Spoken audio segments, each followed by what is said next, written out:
Bueno, a continuación invitamos a Sara del Castillo Matamoros, quien estará a cargo de realizar la presentación oficial del libro Las políticas alimentarias y nutricionales en Colombia y América Latina, historia, contexto y desafíos.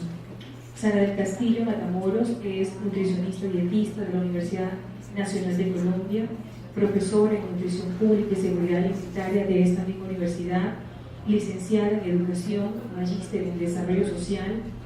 doctora en ciencias sociales con énfasis en políticas públicas, directora del Observatorio de Soberanía y Seguridad Alimentaria y Nutricional de la Universidad Nacional de Colombia, coordinadora de la maestría en Seguridad Alimentaria y Nutricional. Actualmente es líder del Grupo de Investigación Equidad y SAN, conferencista nacional e internacional y consultora de varias entidades nacionales e internacionales en temas de seguridad alimentaria.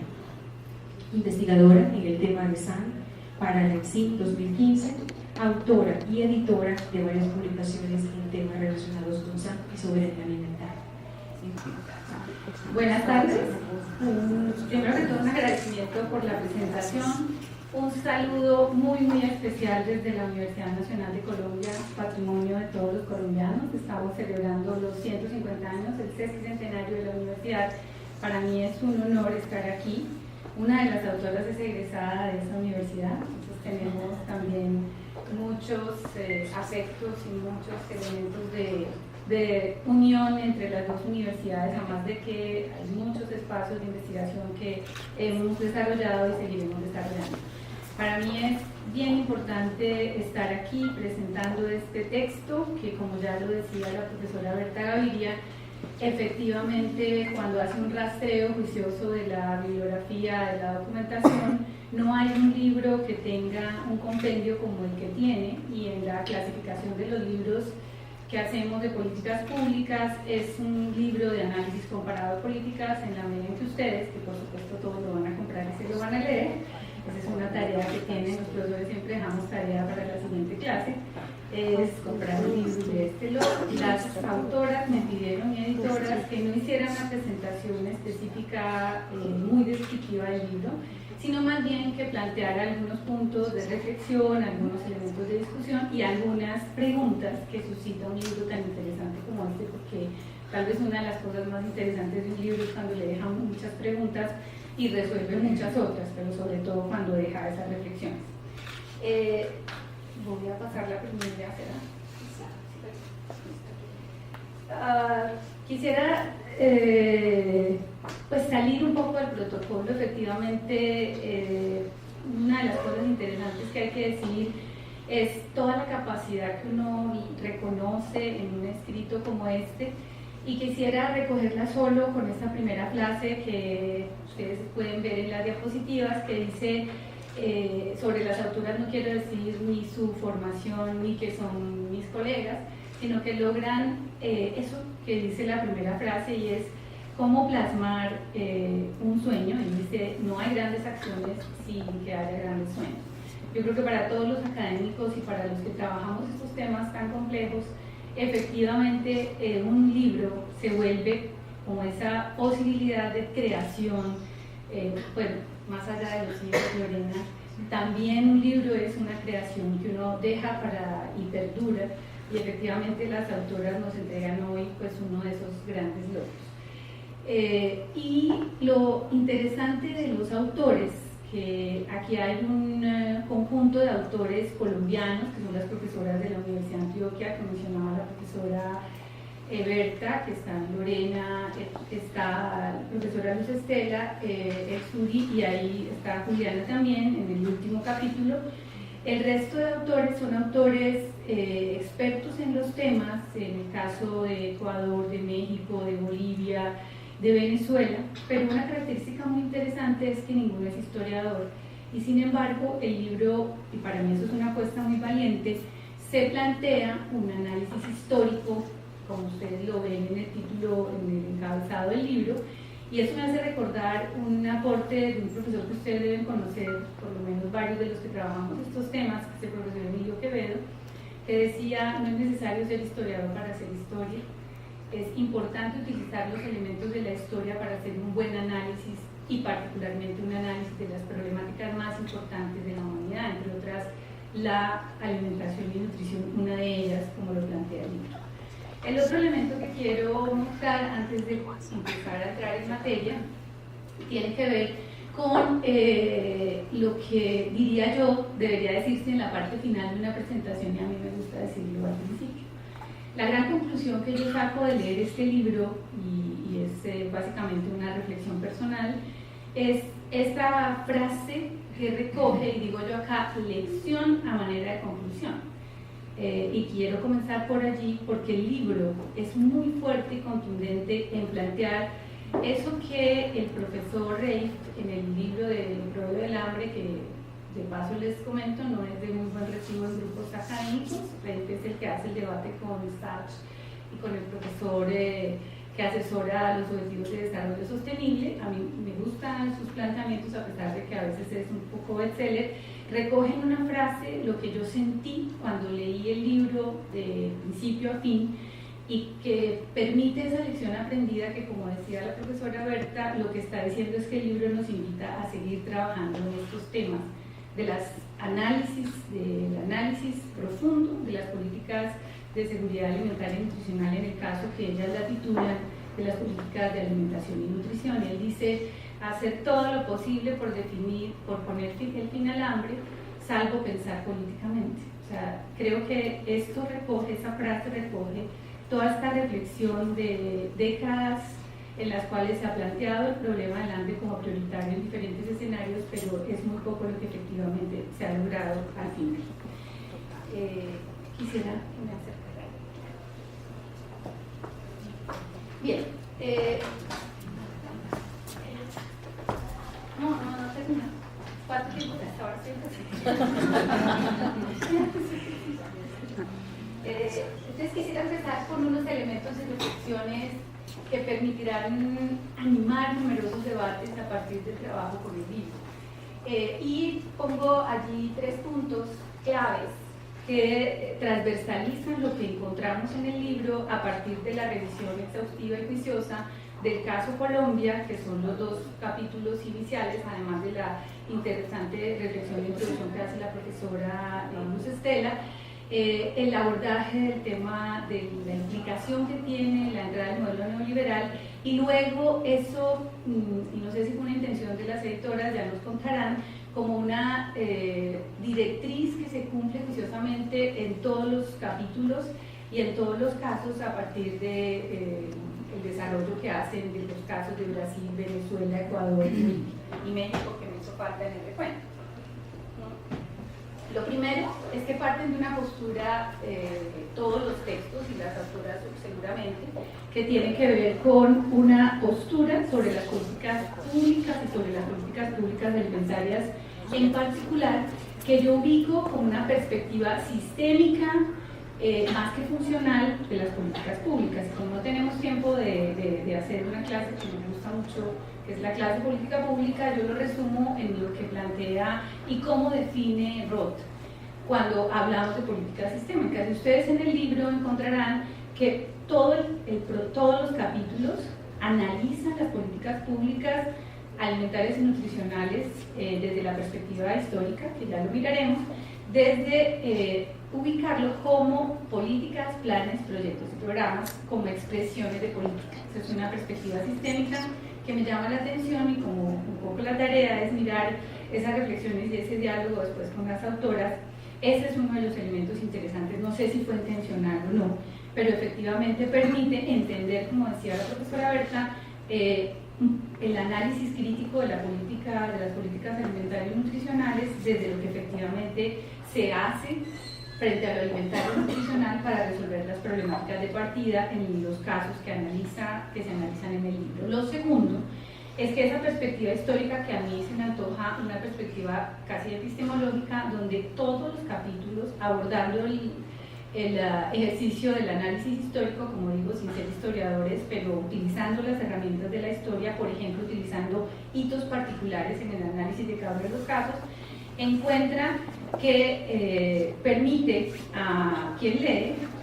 asegurarse de una gran revisión documental que queda, y yo también aquí hago una confesión, una utilidad muy grande para el trabajo que hacemos en clase. De hecho, nosotros en la Cátedra Internacional de Políticas Comparadas en Alimentación y Nutrición, que recién hicimos en el intersemestral, referenciamos de manera sistemática este libro. O sea, le hemos encontrado muchísima utilidad. Y el tercer punto, que veo que transversaliza los capítulos y la manera como se estructuran los planteamientos de los autores, es cómo se puede evidenciar que América Latina es un territorio de referencia muy diferente entre los países, pero que de alguna manera tienen puntos en común que permiten analizar la importancia del contexto, a pesar de que hay directrices internacionales ligados a la implementación del modelo neoliberal y las directrices del Banco Mundial y el Fondo Monetario Internacional. De todas maneras, cuando se escuchan las voces de los expertos autores de los artículos, de cada uno de los casos se encuentra uno las diferencias del contexto, a pesar de que hay directrices de actuación de las diferentes puestas en marcha de las políticas sociales en todos estos países. Es bien interesante, por insisto, esos tres puntos, pienso, me lo dirán ahora las autoras, que posiblemente fue una directriz para recoger los textos, o simplemente el hablar de Latinoamérica termina haciéndonos a todos encontrar esas afinidades frente a las problemáticas de lo alimentario y nutricional, guardadas proporciones de los contextos de los cuales parte cada país. Ya entrando en los capítulos, me voy a permitir remarcar algunos elementos que creo que son interesantes para un debate posterior y para los otros y varios libros y artículos que escribirán las autoras sobre el tema. El primero, que me llama mucho la atención y que, insisto, de verdad es un trabajo por hacer, es un trabajo que tendríamos que revisar, es una reflexión que hace la profesora Luz Estela en la primera parte del libro, en la introducción, sobre el alcance de lo alimentario frente a la protección social. Y digo en esta reflexión que es importante remarcar ese alcance de la protección social frente al alimentario. Estas políticas en general, no lo digo yo, lo dice Almeida y Ortega, estas políticas se encuadran dentro de las políticas sociales focalizadas, sin estar en oposición con las políticas universales de salud, educación y seguridad social, comparten juntas un espacio en la protección social. Sin embargo, el mismo texto de la FAO del 2007 alerta la importancia de diferenciar la participación de lo alimentario desde la protección social, no porque no esté allí, sino porque dentro de la implementación misma de las políticas, y eso lo ve uno en el caso mexicano particularmente, que incluyen, y lo dice el autor, incluyen dentro de los recursos de salud y educación todo lo que tiene que ver con lo alimentario y nutricional, dejando de alguna manera desprovistos de fortaleza, de recursos, lo alimentario y nutricional, y plantean los autores FAO en ese momento, y lo mismo Almeida y Ortega en el 2008, la separación. Insisto, no porque conceptualmente no sea claro que las políticas alimentarias, lo alimentario y nutricional tiene que ver con la protección social, sino que a la hora de la implementación, especialmente en lo nutricional, en la política social, los recursos y los presupuestos de lo nutricional y lo alimentario quedan comprometidos en salud y educación. Y eso es importante y lo vivimos en los territorios, no solamente a nivel nacional, sino a nivel regional de manera dramática. Entonces, esta es una primera reflexión que me suscita el libro y me parece bien importante como una beta de análisis importante. La segunda tiene que ver con el análisis del abordaje, el abordaje histórico, que como insistía es un gran aporte, y es además, lo decía al principio, un ejercicio valiente. No es fácil asegurarse del trayecto de los hitos históricos que uno trabaja en un texto determinado, porque siempre habrá quien diga que hizo falta algo en ese recorrido histórico. Efectivamente es una construcción y una delimitación que hacen las autoras y los autores en cada uno de los casos del alcance que tiene ese ejercicio de análisis de caso desde la perspectiva histórica. Pero yo encuentro varios puntos de convergencia, como decía al principio, en América Latina, que nos hacen apuntalar elementos importantes para la reflexión y para el aprendizaje en términos de las políticas públicas alimentarias y nutricionales en Latinoamérica. La primera, que empiezan a ser comunes denominadores dolorosos en la mayoría de los casos frente a lo que ha pasado y concluyen muy bien en el último capítulo las autoras. Lo primero es lo retardatario de la ayuda alimentaria en los países de América Latina. Y lo muestran y lo evidenciamos permanentemente, cómo la ayuda alimentaria que viene disfrazada de ayuda termina matando las iniciativas y los desarrollos alimentarios, agrarios y nutricionales del país. Y digo nutricionales porque también muchas iniciativas, no menciono muchas, más bien están en acción en el ministerio, están allí. Muchas podrían haber sido mucho más efectivas si nos hubiéramos mirado hacia adentro y no copiado de las estrategias de asistencia, ayuda alimentaria, desde lo técnico, desde lo nutricional. Entonces hay un ejercicio de una ayuda alimentaria que retarda los procesos de desarrollo de cada uno de los países, y eso es una convergencia y es algo común en todos los casos que mencioné. Lo segundo, la tarea de la colonización ideológica del paquete tecnológico de la Revolución Verde, que vivimos en los 70s y en los 80s en Colombia, en otros momentos, pero muy cercanos a esas décadas en la mayor parte de los países de los análisis y los casos que se retoman en el libro, y que repercuten de manera importante en un impacto ambiental que todavía no se ha documentado lo suficiente, pero que las autoras en el documento, en el párrafo, en el capítulo de desafíos, nuevamente nos ponen el dedo en la llaga al respecto de un problema que desde lo alimentario y nutricional hemos estudiado poco y hemos dejado por fuera de los análisis de política. Lo tercero, la destrucción del tejido social por los programas de subsidio condicionado, los famosos programas de transferencia, de transferencias condicionadas, llámense Familias en Acción. Yo sé que han tenido experiencias exitosas en diferentes escenarios de este país, pero igualmente desde Centroamérica hasta Latinoamérica, y particularmente en los casos que se analizan en México, en Perú, en Bolivia, en Ecuador, en Venezuela inclusive, a pesar del cierre de muchos escenarios allí en términos de lo alimentario, efectivamente los programas de transferencia de subsidio condicionado han destruido el tejido social con una mirada de subsidio a la demanda en lo alimentario. Y eso lo muestran claramente en el análisis las colegas y quienes hacen los análisis de cada uno de los casos. Y es tal vez uno de los elementos más importantes de desafío en la formación, de cómo logramos volver a los procesos que necesitan los programas de ayuda alimentaria en determinados momentos. Se necesitan los programas de asistencia alimentaria en determinados momentos, pero no esos que capiten y que de alguna manera estén rompiendo la estructura organizativa de participación comunitaria. En este momento el país, frente a los acuerdos de paz,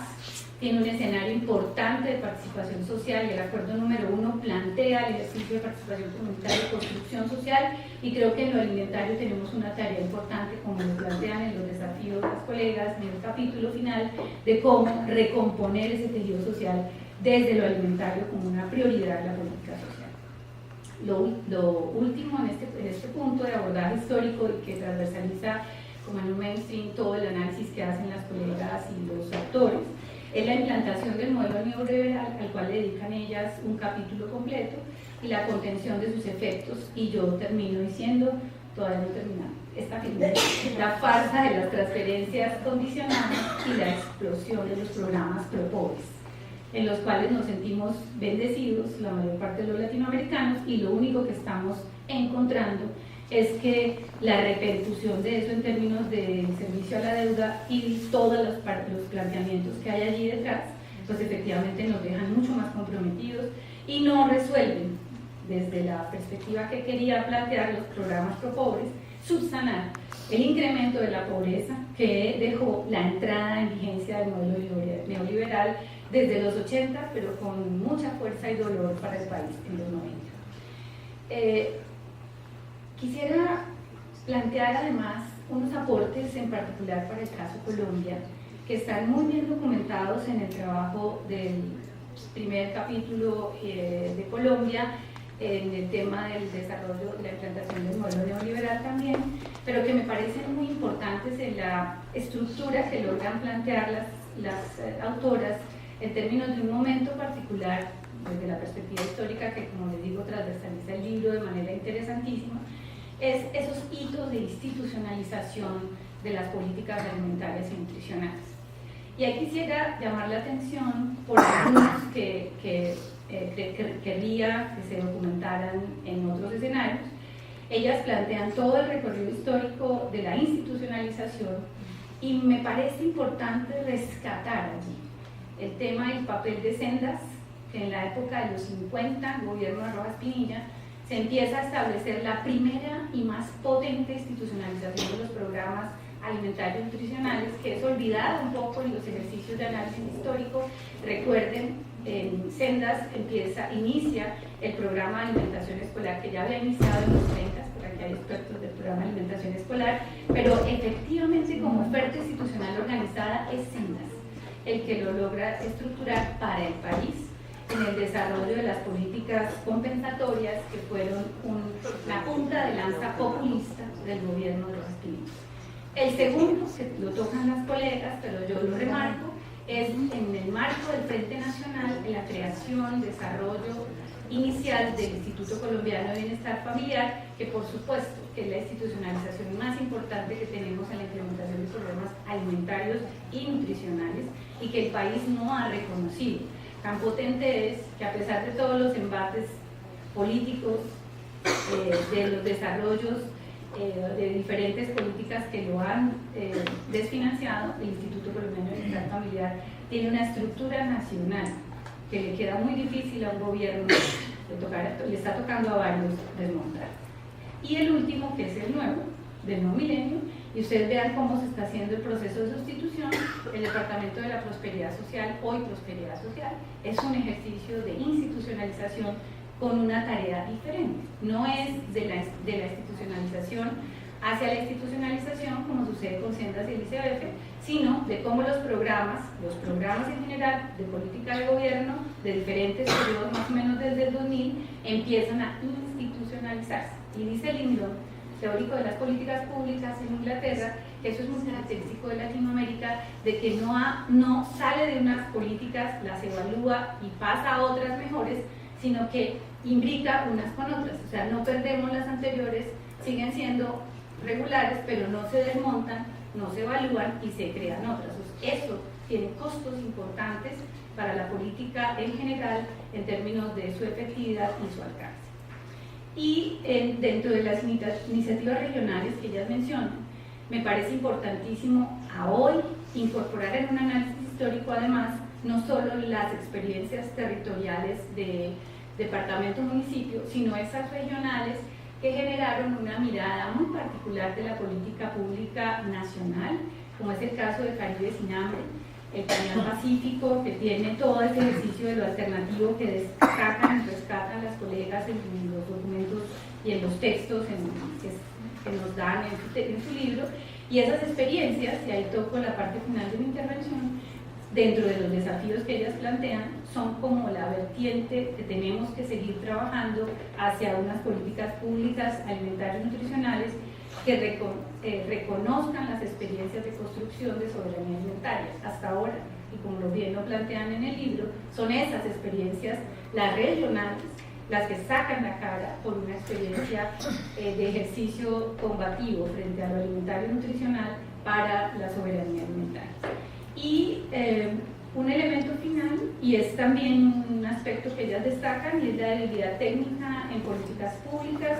versus la oportunidad normativa. O sea, nosotros somos un país extraordinariamente eficiente en la reglamentación y en el ejercicio normativo, pero absolutamente ineficiente en los procesos de implementación y evaluación de políticas públicas. Y especialmente en términos de oportunidad normativa, tenemos inclusive normas que si uno las lee con juicio, si se hubiesen implementado como debía ser, efectivamente hubieran tenido impactos interesantes, como lo plantean ellas muy bien en los desafíos para el mundo.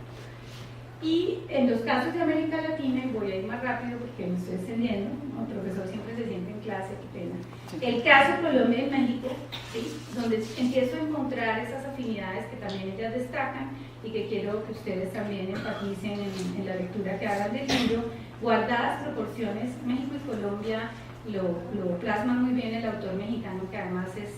bien crítico del ejercicio que hace el análisis en el libro. Tienen hojas de ruta similares, son lo que llaman las autoras los obedientes, los países obedientes de la implementación de las políticas de sustitución de importaciones, de desarrollo y magnificación del modelo neoliberal, México y Colombia,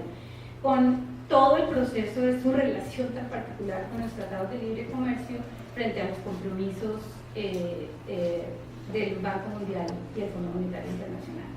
Pero vuelvo e insisto, ya lo había dicho, y creo que en un escenario como este académico es importante volverlo a decir. Actualmente Colombia puede dinamizar y dinamizarse hacia otras aristas con las demandas de seguridad y soberanía alimentaria que es posible plasmar en compromisos concretos en el Acuerdo número 1 de La Habana, con la implementación de los sistemas alimentarios y nutricionales que están documentados y no se han desarrollado de manera viciosa. Para el caso Brasil, Venezuela y Bolivia, antes de la crisis, con gobiernos de izquierda, me refiero a la crisis actual de Venezuela, que no necesito mencionarla porque los periódicos no se documentan y además exageran, que antes de la crisis, los tres países, Bolivia, Brasil y Venezuela, lo documentan el libro, los capítulos del libro de las colegas, que asumen el caso con expertos de esos países, cómo esos gobiernos de izquierda, y está documentado, por lo menos en esos espacios de implementación de las políticas, logran con evidencia sólida, porque hay estudios de Venezuela, del caso Brasil y del caso Bolivia, en términos de las estadísticas de la situación alimentaria y nutricional como punto de salida de la problemática alimentaria, mejoraron sus indicadores. Y por supuesto Venezuela bajó sus indicadores y eso efectivamente muestra la sensibilidad del problema alimentario y nutricional frente a las crisis, no solamente alimentarias, sino sociales, estructurales en general, en lo social. Y esos indicadores, como ese es un informe de SACH, el asesor de los Objetivos de Desarrollo Sostenible, donde reconocen que hay algo en esas políticas de desarrollo de los países en esos periodos, del caso Brasil súper exitoso, en la época de hambre cero, de Bolivia y de todo el trabajo de Bárbara dentro de Venezuela, que dieron lugar a esas mejorías. ¿Qué es lo que hace la diferencia? Esa es parte de lo que es interesante y responde el libro si se lee con cuidado. En los tres temas anteriores, el hambre se enmarca en términos políticos y, como dice Sash también en su libro, y se puso al servicio de lo técnico, no como el resto de América Latina. O sea, es muy importante lo técnico, que a veces nosotros le hacemos un castillo de cristal a lo técnico, que es importante, pero lo político, en lo alimentario y nutricional, tiene una fuerza importante, especialmente en política social, y es muy importante que lo técnico y lo político coexistan, pero que lo técnico no supedite lo político, porque efectivamente los efectos no serán los mismos. Para terminar, los desafíos que ellas nos comparten, que son muy importantes, yo también quisiera aportar unos que me suscita la lectura del libro, otros que recojo de las autoras, y el último que es, no podía faltar, uno no deja atrás su carga principalmente conceptual y ideológica, diría yo, es cómo esos desafíos que ellas nos plantean son claves de asumir para hoy, plantear directrices de política pública en alimentación y nutrición con el ejercicio de soberanía. Y tiene un asterisco la soberanía, porque no es la soberanía que se quede en lo marginal con experiencias alternas. Es esa soberanía que contribuye a la disminución de la pobreza, porque la pobreza no solo es la razón del hambre para combatirla, sino es cómo incidimos en las causas de la pobreza. La tarea se ha hecho en la definición de esas, paliar lo que la pobreza nos va dejando, y en lo alimentario eso sí que es claro, pero combatir la pobreza desde sus causas, como diría el desarrollo importante de las reflexiones recientes frente al acuerdo de paz, es muy importante mirar las causas esenciales y combatirlas. Redefinir la seguridad alimentaria y nutricional con soberanía alimentaria. El libro se llama Políticas Alimentarias y Nutricionales, y yo todo el tiempo sentía que estaba leyendo un libro de políticas de seguridad alimentaria y nutricional y se en el tiempo. Y el ejercicio de la seguridad alimentaria y nutricional, o de lo alimentario y nutricional en la política social, con recursos diferenciados, como metas de los ODS, pero concretas, no para que dentro de 15 años volvamos a decir todo lo que nos faltó hacer, particularmente en las metas que tienen que ver con el hambre. Y por supuesto el componente de lo ambiental, en seguridad alimentaria y nutricional, lo ambiental, que permita enfrentar acciones en territorios concretos de este país, que si efectivamente no lo asumimos, pues nos va a dejar, como dice el libro de Ruiz, lo que la mina nos dejó, todos estos procesos de locomotoras que no se compadecen con el desarrollo de todas las dinámicas que requieren solución, nos va a dejar seguramente muchas políticas de asistencia alimentaria que lo que van a generar son nuevamente pocos procesos organizativos. En cambio, si permitimos un desarrollo del tejido social en seguridad, soberanía alimentaria, abriremos espacios para que las políticas públicas empiecen a presionar transformaciones. Y les aseguro, no lo digo yo, no lo dicen las autoras, lo dice la evidencia, las políticas públicas de seguridad alimentaria y nutricional, lo alimentario y nutricional está muy cerca de posibilitar transformaciones de las políticas sociales. Es importante que eso lo tengamos presente, como ellas nos lo hacen entender durante toda la lectura de su maravilloso libro. Muchas gracias.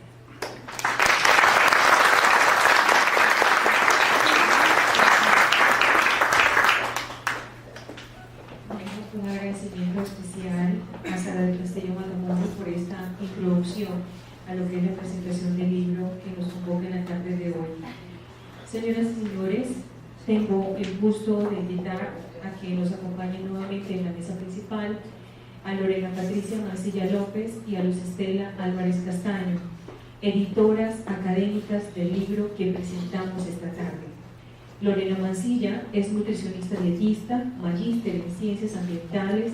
candidata a doctora en salud pública de la Facultad Nacional de Salud Pública de la Universidad de Antioquia, profesora de la Escuela de Nutrición y Dietética de la misma universidad e integrante de la Unidad de Análisis de Políticas de Alimentación y Nutrición de la misma dependencia. Su trayectoria docente e investigativa ha estado enfocada en el área de nutrición pública y de forma específica en los temas de la seguridad alimentaria y nutricional y de las políticas alimentarias. Ha sido editora y autora de capítulos de libros y artículos relacionados con estos dos campos del conocimiento. Luz Estela Álvarez Castaño es nutricionista dietista, magíster en salud pública, doctora en salud pública, profesora de la Escuela de Nutrición y Dietética y coordina la Unidad de Análisis de Políticas Alimentarias y Nutricionales adscrita a la Escuela de Nutrición y Dietética. Las docentes nos estarán compartiendo su experiencia y algunas referencias en la construcción del libro. Recibámoslas con un fuerte aplauso.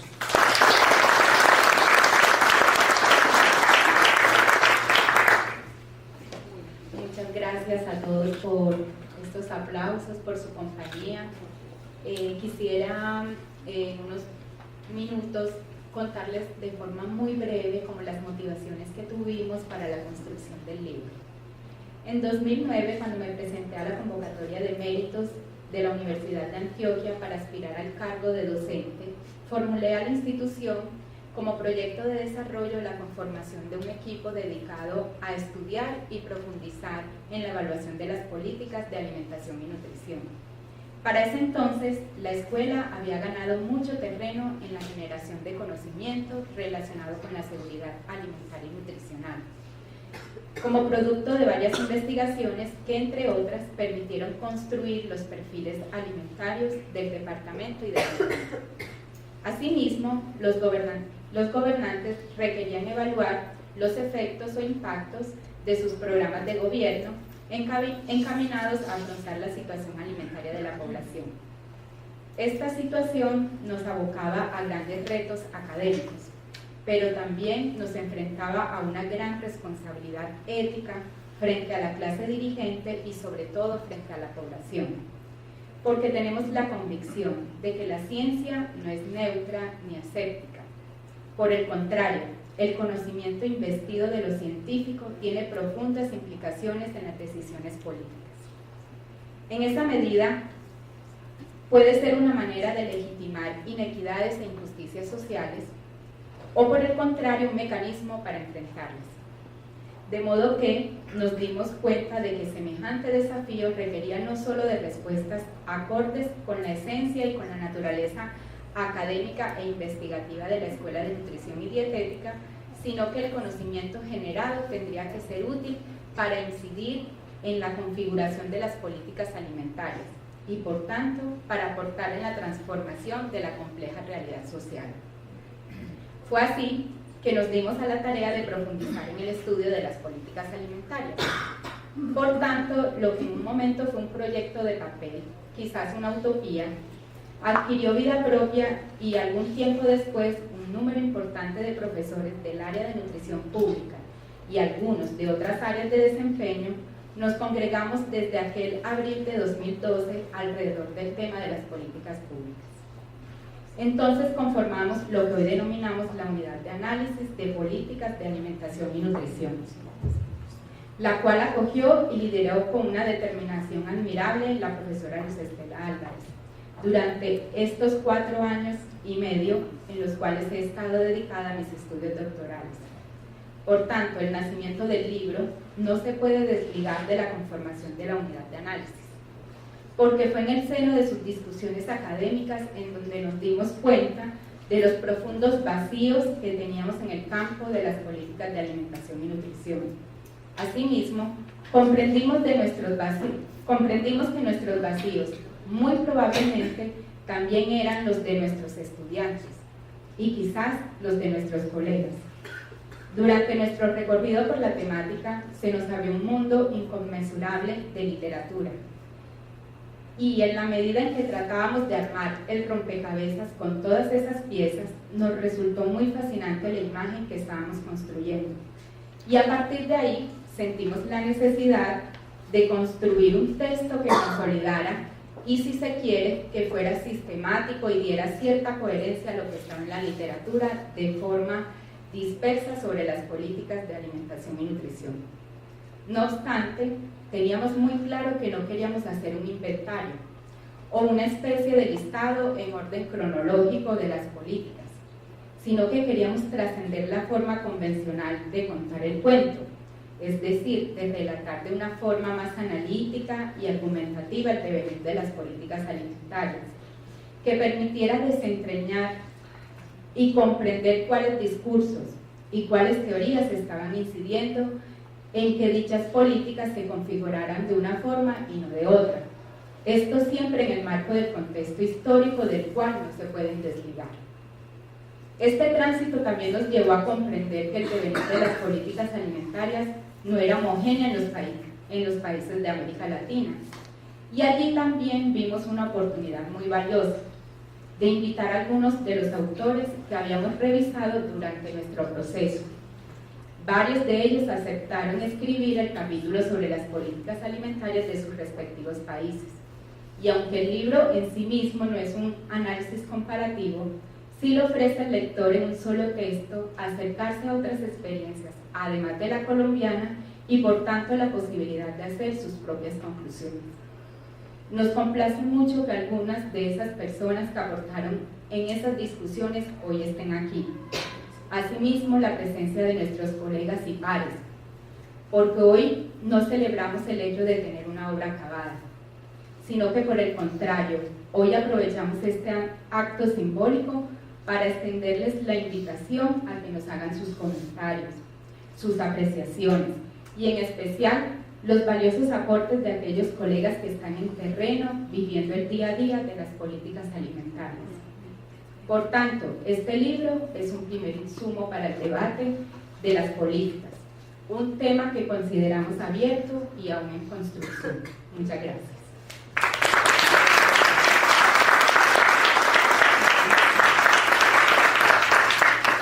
Bueno, buenas noches para todas y todos. Estoy bastante afectada, pero quiero compartir con ustedes 2 cosas básicamente. La primera, que hacer este libro fue realmente un goce impresionante. Fue muy retador, fue atrevido, digámoslo así, porque como que no nos íbamos como dando cuenta con precisión de de cuál era la magnitud de la empresa que estábamos abocando,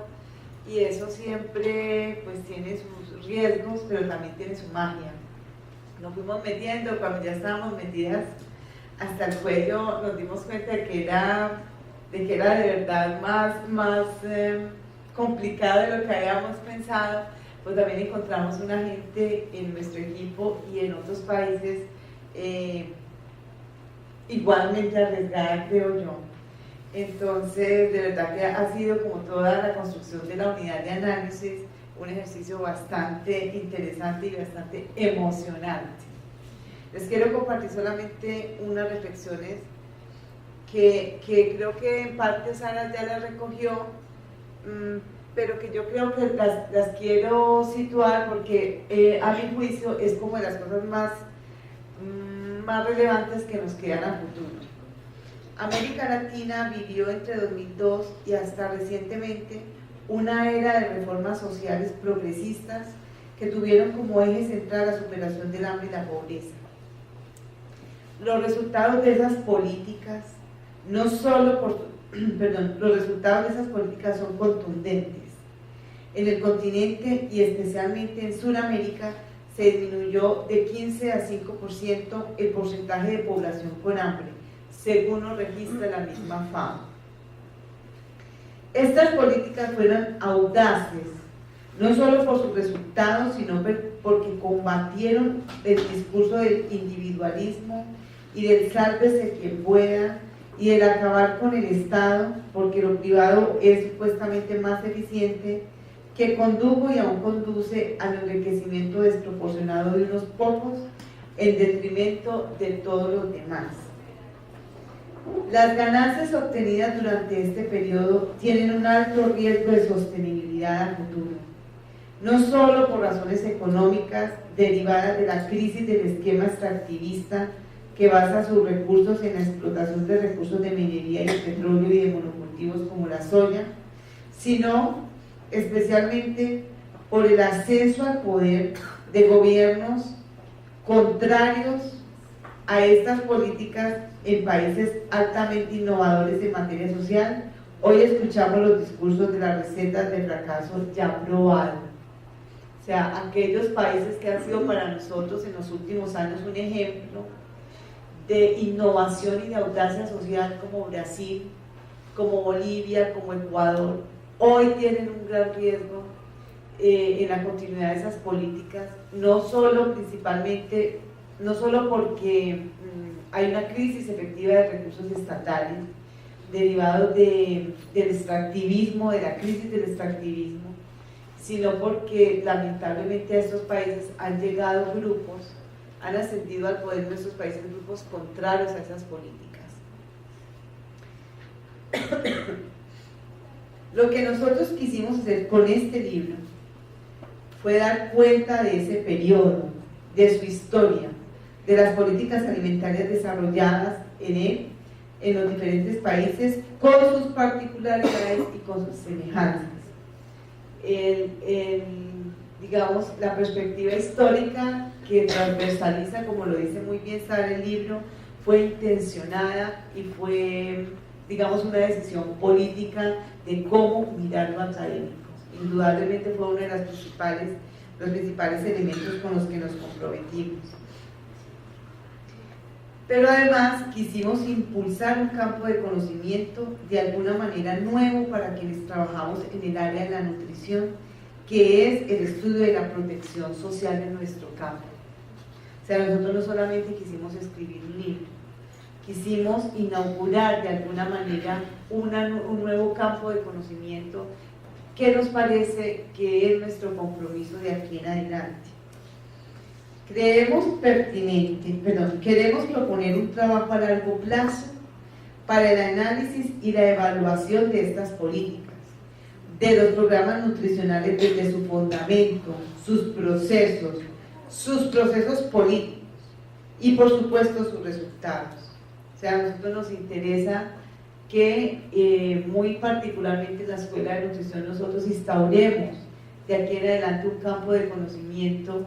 que permita evaluar las políticas, analizar las políticas, contextualizar las políticas, evaluar sus resultados, pero también evaluar sus procesos políticos, que nos parecen tan importantes como sus mismos resultados. Creemos pertinente que quienes trabajamos en el campo de la nutrición avancemos para no solamente ejecutar bien los programas, por supuesto que hay que hacerlo, pero no solamente ejecutar bien los programas, sino para proponer alternativas que el país necesita.